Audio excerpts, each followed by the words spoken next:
মধুচন্দ্রিমায় গিয়ে রাজা রঘুবংশের রহস্যময় মৃত্যুর ঘটনায় নয়া মোড়। স্বামীকে খুনের অভিযোগে গ্রেফতার নববধূ সোনাম রঘুবংশী।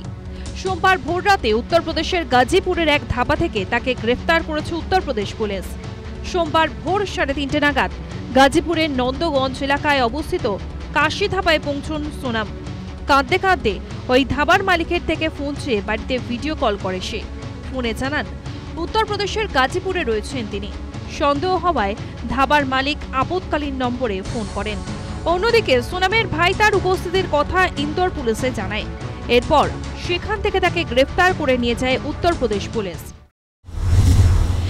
सोनम द्वारा ये सूचना अपने परिजनों को दी गई कि उनकी मौजूदगी काशी ढाबा जो बनारस गाजीपुर रोड पर स्थित है वहाँ है। उनके परिजनों ने ये सूचना इंदौर पुलिस को दी। इंदौर पुलिस ने तत्काल यूपी पुलिस से ये बात साझा की और गाजीपुर पुलिस ने सोनम को उक्त स्थान से बरामद किया। ঘটনায় জড়িত সন্দেহে গ্রেফতার করা হয়েছে আরও 3 জনকে। রবিবার রাত 10টা থেকে প্রায় সারা রাত ধরে চলে পুলিশি অভিযান।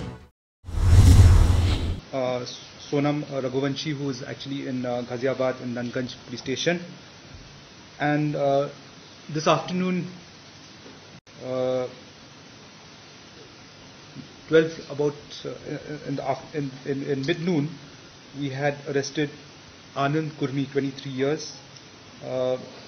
in Basahari village, Sagar district, Madhya Pradesh. So these are the 4 people who've been arrested, plus one person who's actually detained in Nandgarh police station. A team is heading there. 2 teams had gone on the 8th, that was Sunday. The raid was conducted yesterday along with UP police and Madhya Pradesh police. গত 19 মে বিয়ে করেছিলেন ইন্দোরের রাজা রঘুবংশী ও সোনাম রঘুবংশী।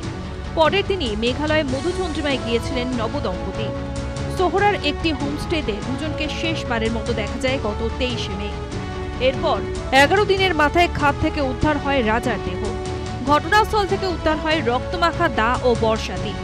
রাজার মৃতদেহ পাওয়া গেলেও নিখোঁজ ছিলেন নববধূ সোনাম। অভিযোগ উঠছিল সোনামকে বাংলাদেশে পাচার করা হয়ে থাকতে পারে। ঘটনায় আলোড়ন পড়ে রাজনৈতিক মহলেও। মধ্যপ্রদেশের মুখ্যমন্ত্রী মেঘালয়ের মুখ্যমন্ত্রীকে ফোন করে উদ্বেগ প্রকাশ করেন। সিবিআই তদন্তের দাবি ওঠে। এবার স্বামী খুনের অভিযোগে তাকে গ্রেফতার করল পুলিশ। ঘটনায় স্তম্ভিত রাজা রঘুবংশীর মা। পুত্রবধূ যে এরকম নৃশংস ঘটনার সঙ্গে যুক্ত থাকতে পারেন বিশ্বাস করতে পারছেন না তিনি। व्यवहार तो उसका बहुत अच्छा था। व्यवहार तो ये सब पता ही नहीं चला ना कि सोनम कुछ कर सकती है। अभी भी यकीन नहीं हो रहा कि सोनम ने करके कैसे क्या हुआ।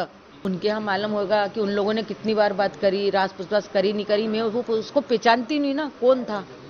हमको जरा सी भनक नहीं है, किसी को भनक नहीं हमारे घर में कि कौन था कि कौन नहीं था, किसी को नहीं। राजा तक को भनक नहीं। अगर राजा को ऐसी भनक होती तो राजा मेरे को पहले बता देता।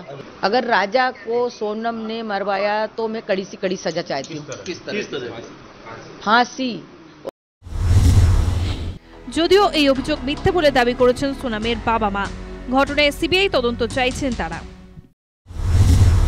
गलत बयान दे रहे हैं पुलिस वाले, वहाँ के गलत बयान दे रहे हैं क्योंकि वो लोग उलझ रहे हैं।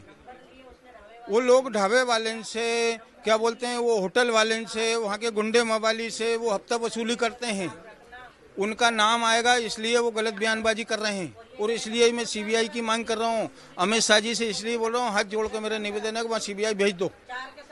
सब झूठे आरोप है, सब झूठे हैं। जांच हो, जो भी जांच हो, जो जांच हो कि किसने क्या करा।